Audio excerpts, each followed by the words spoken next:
right now.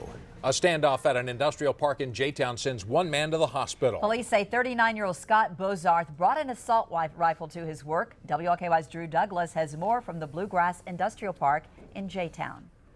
Police say Bozarth and his wife were the only two in the building. Police say Bozarth did fire shots, but not at his wife.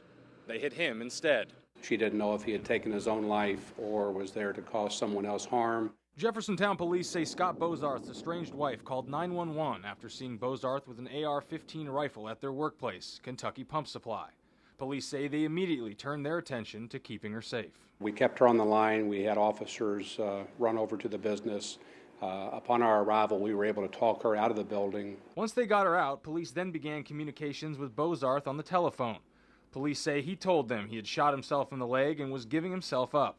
J-Town police were also talking with someone else. I was on the phone with Louisville Metro in the event that we needed their SWAT team. They didn't need them, and they didn't need to evacuate the surrounding businesses either. We had gone to the first business, but as we did, that's when this thing actually came to a halt. Stopping a dangerous situation from turning fatal. It is a situation that could have gotten extremely bad, and we're fortunate that it ended the way it did. Businesses next door wouldn't comment on camera to me, but one told me that they wouldn't have even known anything was going on if not for a police scene.